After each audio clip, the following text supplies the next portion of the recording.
नमस्कार दोस्तों, निष्ठा के FLN 6 कोर्स में आपका स्वागत है। हालांकि मैं चाहता तो स्क्रीन रिकॉर्ड करके और आपके लिए इसको सीधा ही पेस्ट कर देता, लेकिन कोशिश कर रहा हूं कि आपके ये बेहतर काम आ सकें। आप वीडियो बीच में पॉज करके और स्क्रीनशॉट लेके आसानी से उस स्लाइड की मदद से अपने कोर्स को कर सकते हैं। इसलिए मैंने इसको स्लाइडों के माध्यम से बनाने की कोशिश की है। तो अच्छा लगे तो प्लीज़ सब्सक्राइब करना, लाइक करना और अपने साथी शिक्षकों के साथ शेयर करना। ये भी एक शिक्षक का आपसे अनुरोध है। तो आइए शुरू करते हैं। आज हमारा इसका FLN 6 में पहला प्रश्न है, पढ़ना अनिवार्य रूप से खाली स्थान की एक प्रक्रिया है। तो वह है, इसका उत्तर है अर्थ निर्माण। आगे हम देखते हैं दूसरा प्रश्न, भाषा कक्षा में शिक्षक पिक्चर टॉक अर्थात चित्रों के माध्यम से पाठ आधारित चर्चा का प्रयास करता है, क्योंकि यह परंपरागत पाठ को पढ़ने की दिशा में एक महत्वपूर्ण कदम है। सबमिट करने के बाद ही नेक्स्ट पर क्लिक करना, जिससे कि वो आपका स्किप ना हो जाए। अगला प्रश्न देखते हैं, बच्चों के लिए एक प्रिंट समृद्ध वातावरण अनिवार्य है, क्योंकि यह समझ के साथ पढ़ने के लिए प्रेरित करता है। तो सबमिट करना, उसके बाद नेक्स्ट पर क्लिक करिएगा।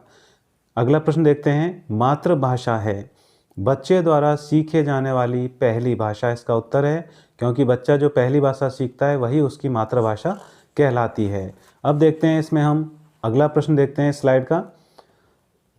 कहानी, कविता, तुकबंदी आदि साहित्यिक विधाएं एक शिक्षक को बच्चों को खाली स्थान संलग्न करने में मदद करती हैं। तो इसका उत्तर है सार्थक और प्रसंगोचित तरीके से। अगला प्रश्न है, कक्षा में प्रिंट समृद्ध वातावरण का पर्याय है। तो इसका उत्तर है बाल साहित्य, चार्ट, बच्चों द्वारा किए गए कार्य, कहानियाँ।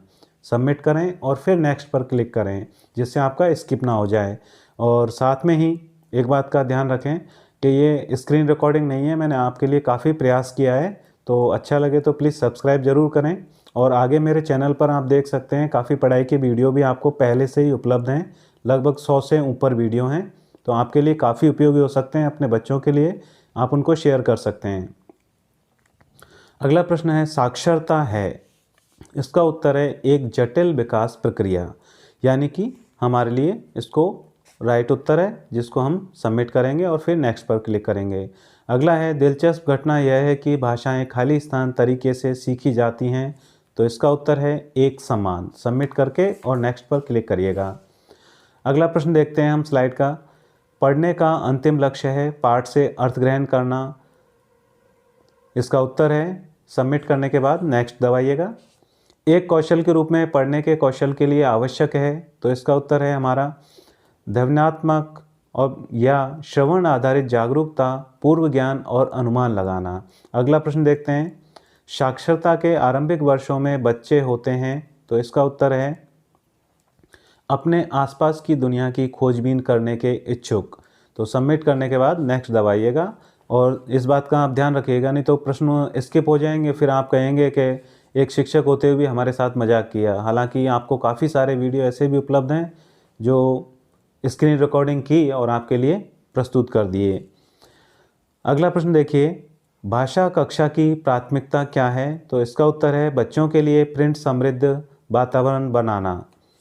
अब देखते हैं हम अगला प्रश्न, लिखने की प्रक्रिया पढ़ने के समानांतर होती है, क्योंकि इसका उत्तर है दोनों अंतर संबंधित हैं। अगला प्रश्न देखिए, भाषा सार्थक संदेश देती है यदि वह संदर्भ हो, यानी कि संदर्भ से हो, तो वह हमारा इसका उत्तर होगा संदर्भ वाला। अगला प्रश्न है, मातृभाषा बच्चों को बनने में मदद करती है। इस प्रश्न का उत्तर है अलग सोच या विचार रखने में सक्षम। सबमिट करने के बाद नेक्स्ट पर क्लिक कर सकते हैं आप। फिर देखिए अगला प्रश्न है, हमारी अगली स्लाइड की तरफ बढ़ते हैं। बच्चों के लिए प्रिंट समृद्ध वातावरण अनिवार्य है, क्योंकि इस प्रश्न का उत्तर है यह समझ के साथ पढ़ने के लिए प्रेरित करता है। सबमिट करने के बाद आप इसको नेक्स्ट पर क्लिक करना, जिससे स्किप ना हो जाए। अगला प्रश्न देखिए, बच्चे की भाषा न केवल सीखने का माध्यम है, बल्कि विचारों की अभिव्यक्ति, खाली स्थान और नवाचार भी है। तो इसमें हमारा उत्तर है रचनात्मक। इसमें हमें खाली स्थान में रचनात्मक आएगा, वही इसका सही उत्तर है। भाषा सीखने में अंतराल अवधि क्या है। तो इसका सही उत्तर होगा इस प्रश्न का अभिव्यक्ति की एक आत्मनिहित प्रणाली का विकास। अगला प्रश्न देखिए, भाषा दुनिया के बारे में बच्चों के की खाली स्थान को आकार देने में महत्वपूर्ण भूमिका निभाती है? तो इसका उत्तर है समझ। सबमिट करना और फिर उसके बाद नेक्स्ट पर क्लिक करिएगा। अगला प्रश्न देखिए हमारी स्लाइड में, एकाधिक भाषाओं का ज्ञान रखने वाले या बहुभाषी बच्चे होते हैं तो वो कैसे होंगे बच्चे? इसका उत्तर है रचनात्मक और गंभीर विचारक। अगला प्रश्न देखिए, स्वतंत्र रूप से पढ़ना क्या है? तो इसका उत्तर है शिक्षक द्वारा प्रदान की जाने वाली न्यूनतम सहायता। कम से कम शिक्षक का इंटरफेयर हो उसमें, वही स्वतंत्र रूप से पढ़ना है। तो इसको सबमिट करें और नेक्स्ट पर क्लिक करिएगा। अगला प्रश्न देखिए, भाषा की कक्षा को ओपन एंडेड या मुक्त निर्देश की अत्यंत महत्वपूर्ण भूमिका होती है क्योंकि? तो इस प्रश्न का सही उत्तर है हमारे लिए बच्चों को अपने ज्ञान और अनुभव का विस्तार करने का अवसर प्राप्त होता है। सबमिट करना और फिर नेक्स्ट पर क्लिक करिएगा। अगला प्रश्न देखिए, संयुक्त रूप से पढ़ना क्या है? तो इसका सही उत्तर है जब शिक्षक द्वारा सर्वाधिक सहायता दी जाती है, जिसको हम हमारी आम भाषा में बोलते हैं मुहानी।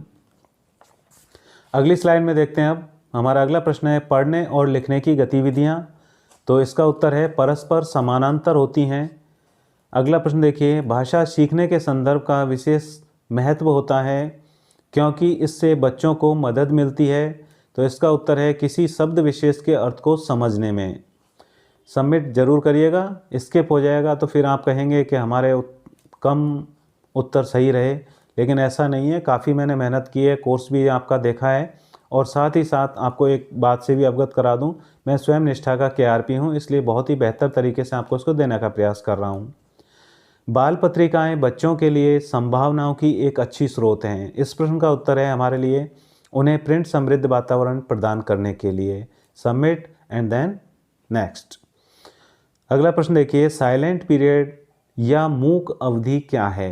तो इसका उत्तर है हमारे लिए स्वयं से बातचीत करते हुए सीखने की अवधि। तो सबमिट जरूर करिएगा एंड देन नेक्स्ट पर क्लिक करना। अगला प्रश्न देखते हैं हम, बच्चों के समग्र विकास के लिए एक शिक्षक को खाली स्थान गतिविधियों को सामूहिक रूप से तैयार करने की आवश्यकता होती है। तो इसका उत्तर है हमारे LSRW, सुनना, बोलना, पढ़ना, लिखना। चैनल पर मेरा जो पहला वीडियो है उसमें भी आप विजिट कर सकते हैं, इसके बारे में उसमें भी मैंने बताया है। अब देखते हैं तीसरा प्रश्न, एक शिक्षक को भाषा कक्षा में बच्चों को खाली स्थान के लिए पर्याप्त अवसर प्रदान करना चाहिए। तो इसका उत्तर है आत्म अभिव्यक्ति। Submit and then next. आगे देखते हैं हम, निर्देशित पठन क्या है? तो इसका उत्तर है जब शिक्षक द्वारा सर्वाधिक निर्देश दिया जाता है, यानी कि बहुत ही ज़्यादा निर्देश शिक्षक जब देता है। अगला प्रश्न है, प्रभावी अधिगम के अवसरों के लिए एक शिक्षक को अवश्य प्रदान करना चाहिए। इसका उत्तर होगा बच्चों द्वारा खोजबीन करने की स्वतंत्रता। अगली स्लाइड की तरफ बढ़ते हैं, पढ़ने के भाषाई पहलू इन कौशलों के विकास में विश्वास करते हैं। इसका उत्तर है इस प्रश्न का ग्रामोफोनिक, जागरूकता, शब्दार्थ, वाक्य रचना और व्यवहारिकता। अगला प्रश्न देखिए, कक्षा में रखी पठन सामग्री, उसके लिए एक स्थिति बताई गई है इस प्रश्न में। तो इसका उत्तर होगा इतनी ऊंचाई पर जहां बच्चे उन्हें छूकर आसानी से पढ़ सकें, यानी फिंगर मेथड वो यूज़ कर सकें। तो सबमिट एंड देन नेक्स्ट। अगला प्रश्न देखिए, बच्चे भाषा की बारीकियों को समझते और खोजते हैं जब वे। तो इसका उत्तर होगा LSRW, सुनना, बोलना, पढ़ना, लिखना। ये हमारे सीखने के जो स्तर हैं उसके आधार पर है प्रश्न। गतिविधियों में अधिक से अधिक संलग्न हो। सबमिट करके और फिर नेक्स्ट पर क्लिक करना है। अगला प्रश्न देखिए, चित्र पठन में शामिल है। तो इसका उत्तर है मौखिक कौशल और सोचने की क्षमता। अगली स्लाइड में देखते हैं अब हम, अंतिम स्लाइड है, एक सक्रिय शिक्षार्थी कौन है जो? इसका उत्तर होगा कक्षा की गतिविधियों में भाग ले, यानी वो कक्षा में एक्टिव रहता हो। इसको सबमिट करें और नेक्स्ट पर क्लिक करें। अगला प्रश्न देखिए, सार्थक आधारभूत साक्षरता और संख्यात्मक कौशल प्राप्त करने वाले बच्चे होते हैं या रखते हैं? तो इसका उत्तर है इस प्रश्न का सभी कक्षा में सीखने का उपयुक्त स्तर। तो सबमिट एंड देन नेक्स्ट पर क्लिक करना है। अगला प्रश्न देखिए, एक शिक्षक को अपने छात्रों को ध्वनि विज्ञान का परिचय देना चाहिए। तो इसका उत्तर है उस समय जब बच्चे भाषा के यांत्रिक पहलू को सीखने के लिए तैयार हों तो इसे सबमिट करना है और फिर आप नेक्स्ट पर क्लिक करना और इन प्रश्नों के आप स्क्रीनशॉट लेकर के और आसानी से टैब बदल करके और इनको हल कर सकते हैं। इसलिए मैंने ये स्लाइड में देने का प्रयास किया जिससे आपको कम से कम स्क्रीनशॉट लेने पड़े, कम से कम आपका डेटा खर्च हो। तो भाई टीचर हैं तो टीचरों का ध्यान तो रखेंगे ही। अब इसका अंतिम प्रश्न है, भाषा का संज्ञानात्मक पहलू किस पर केंद्रित है? तो इसका उत्तर है मानसिक प्रक्रिया और रणनीतियों पर। तो ये आपको सबमिट एंड देन नेक्स्ट और फिर आपका स्कोर रहेगा 20 में से 20। तो इसी के साथ आज का वीडियो हमारा समाप्त होता है। निवेदन इतना है, अच्छा लगे तो प्लीज़ सब्सक्राइब करें। साथ ही इस चैनल पर आपको 1 से 10 तक के गणित और विज्ञान के वीडियो उपलब्ध हैं, उनके लिए भी आप अपने बच्चों को शेयर कर सकते हैं, उनके लिए काफ़ी लाभदायक होंगे। तो थैंक यू दोस्तों, प्लीज़ सब्सक्राइब।